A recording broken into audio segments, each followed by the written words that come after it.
6 countries in the Persian Gulf sit on a combined $4.4 trillion in sovereign wealth, and every single one of them imports 85% of its food through a waterway barely 21 miles wide.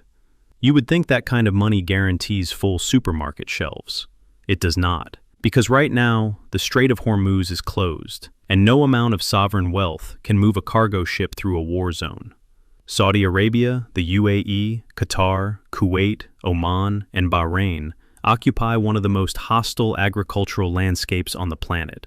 Rainfall sits between 50 and 250 millimeters a year. Temperatures regularly push past what most crops can tolerate, and underground aquifers have been pumped dry well beyond their natural recharge rates. What that means in practice is staggering. 29.2 million metric tons of food arrive by ship every year, at a cost exceeding $50 billion, and the region still only covers 13% of its own cereal needs. Saudi Arabia produces more food than any other GCC member, 12.3 million metric tons, which accounts for 68.9% of total regional output, and yet the kingdom achieves only 17.6% cereal self-sufficiency.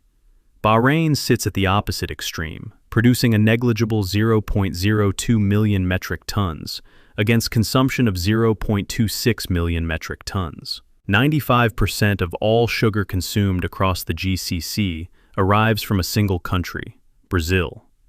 Every scrap of domestic agriculture that does exist runs on desalinated water. 60% of global desalination capacity belongs to the GCC. 90% of what Kuwait and the UAE drink and irrigate with comes from desalination plants, 86% in Oman, 70% in Saudi Arabia. Damage any of that coastal infrastructure during a military conflict, and domestic food production collapses overnight, forcing complete reliance on maritime imports at the exact moment those shipping lanes are most dangerous. And here is where it becomes circular. Between 20 and 30% of the world's fertilizer exports pass through the Strait of Hormuz, including urea, ammonia, phosphates, and sulfur. India depends on GCC nations for roughly 75% of its urea imports. Close the strait, and the Gulf cannot ship out the fertilizers that the rest of the world needs to grow the food that the Gulf needs to import. Urea prices spiked 19% in a single week, and the downstream effects will carry well into 2027. 3 earlier crises shaped how the Gulf approaches food security today. Between 2007 and 2008, rice prices exploded 224%, wheat surged 108%, and corn climbed 89%. Panicked producing nations slapped on export bans, which triggered hoarding across the import-dependent world. The International Food Policy Research Institute later concluded that those government reactions, not the underlying shortages, were the primary driver of further price escalation.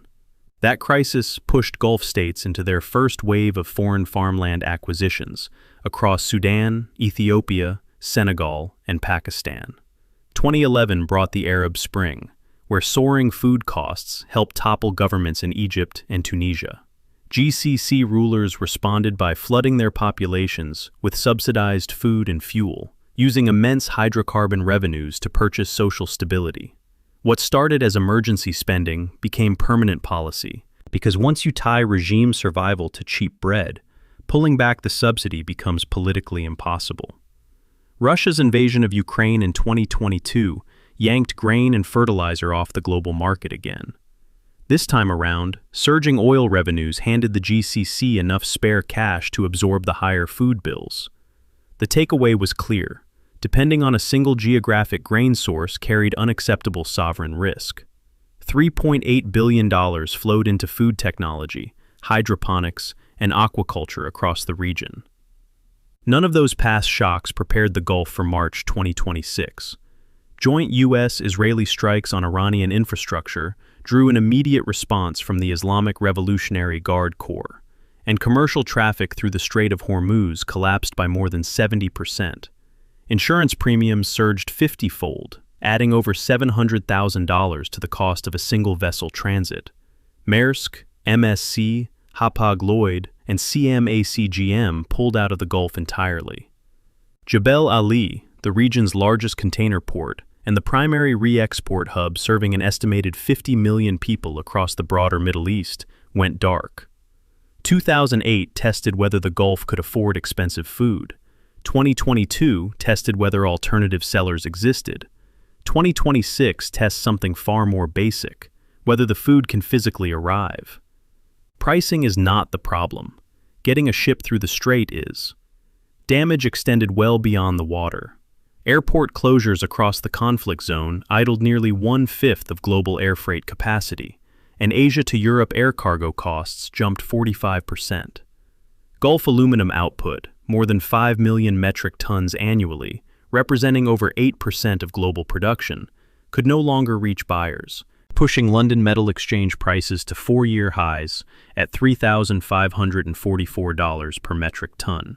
Geography split the GCC into two tiers of vulnerability. Oman and the UAE sit on coastlines facing the Arabian Sea, giving them port access outside the strait. Qatar, Bahrain, and Kuwait have no such option, and with commercial shipping suspended and regional airspace restricted, all three effectively became landlocked, surviving only on overland trucks routed through Saudi Arabia. Supplier concentration deepened the exposure. 97.27% of Qatar's wheat comes from Romania, a single-source dependency that could collapse if Mediterranean trade routes face further disruption. Saudi Arabia spreads its wheat sourcing across Russia, Romania, and Brazil, but rice tells a different story. 904,000 metric tons arrived from India in just 7 months. Even the GCC's impressive poultry and dairy self-sufficiency numbers hide a fragile dependency, because biological inputs like animal feed, corn, soybean meal, and essential amino acids still arrive by sea. Saudi Arabia alone consumes 9.1 million tons of animal feed annually, and container freight costs on those corridors spiked from $1,148 to over $4,000 to $6,000. Years of institutional preparation are now being stress-tested in real time. Saudi Arabia's General Food Security Authority runs 28 storage stations at major ports and operates early warning systems designed to detect supply disruptions before they reach consumers. To incentivize domestic wheat production over water-intensive alfalfa, the GFSA offered farmers 1,750 rials per metric ton, and the kingdom now maintains strategic reserves exceeding 6 months, with self-sufficiency rates reaching 105% in eggplant, 101% in cucumbers, and 121% in dates. The UAE took a different path, identifying 18 items as its national food basket under the National Food Security Strategy 2051, and legally requiring importers to maintain 3 to 5 separate global sources for each category. Qatar achieved 98% self-sufficiency in fresh dairy and poultry before the crisis began, and its food security terminal at Hamad Port holds 51 climate-controlled silos for long-term grain storage. Consumer protection measures vary across the region. Price hikes on 9 essential goods are now illegal in the UAE, which shields shoppers but transfers the financial squeeze onto suppliers and retailers operating at negative margins. Kuwait runs a ration card system covering 2.33 million beneficiaries, with food support reaching 135.57 million dinars in 11 months.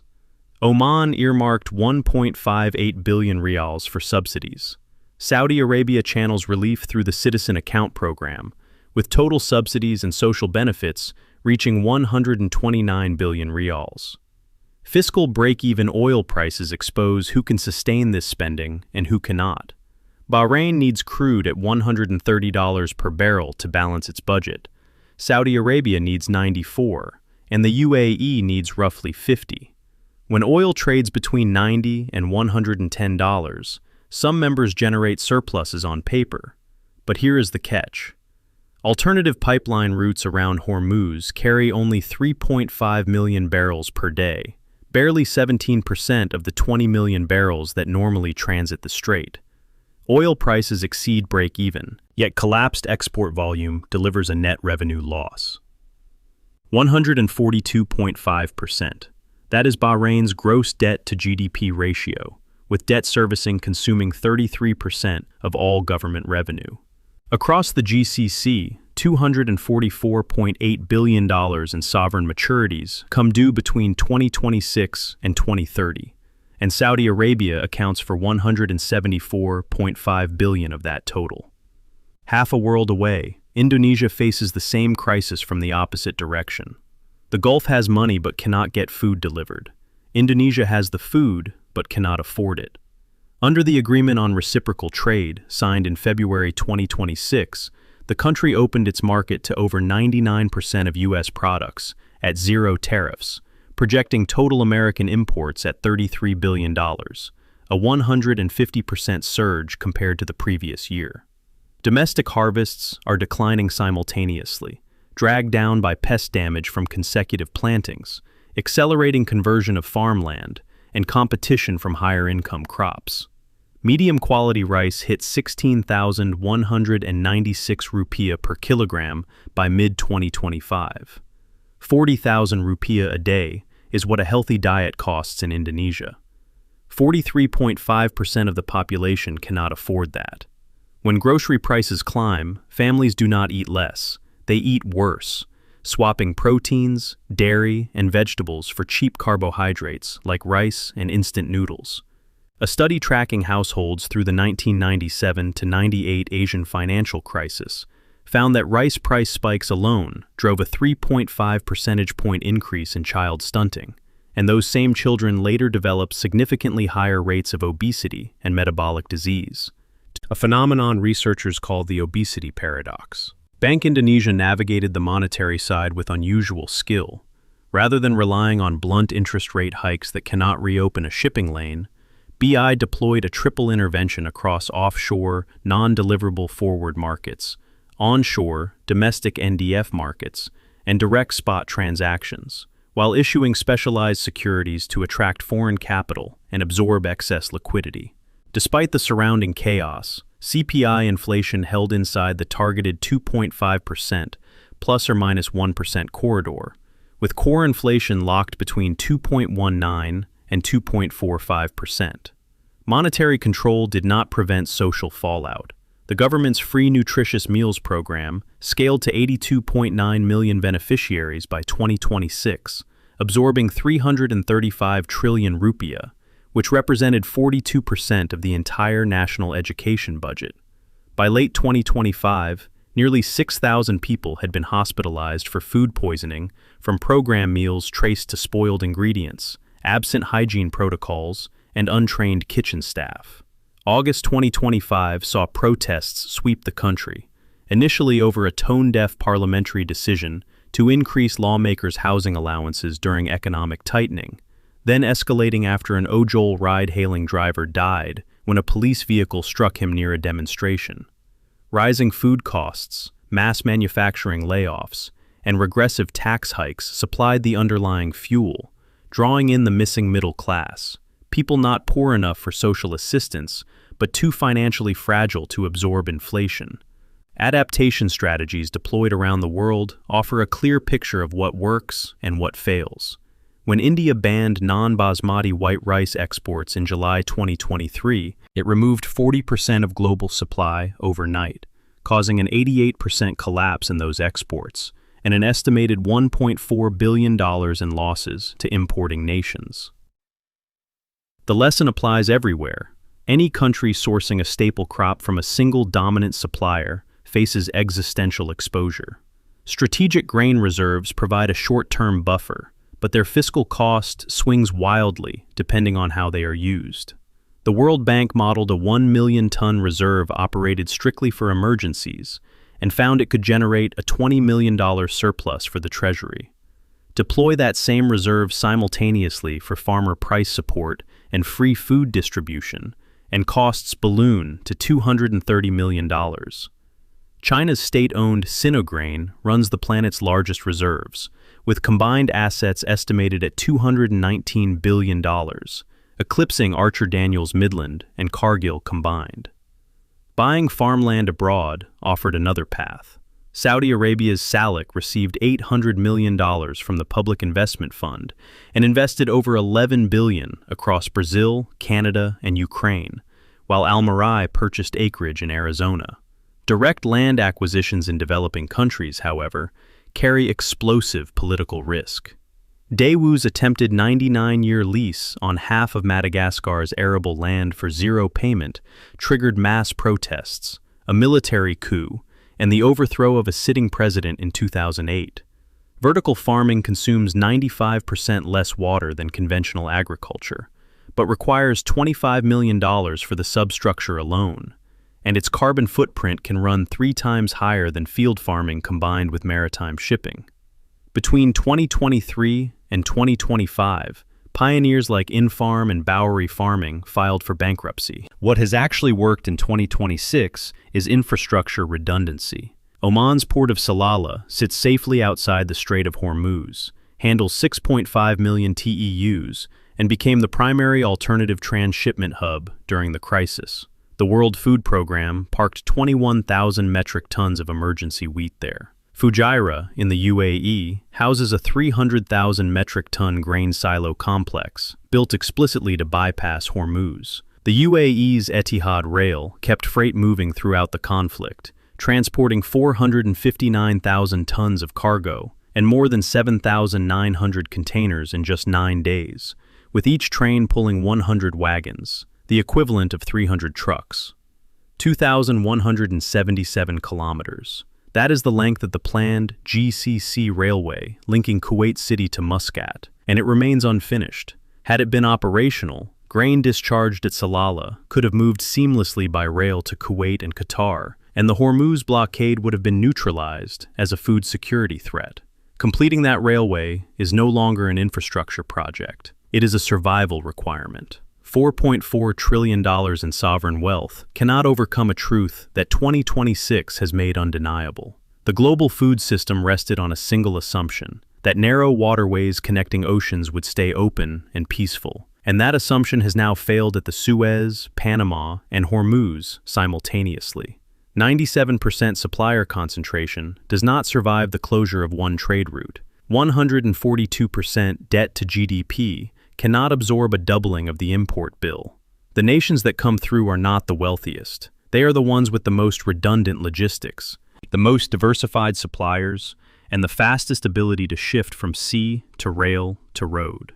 Food security is not a financial problem. It is a physical one, and the cost of supply chain redundancy is now the cost of survival.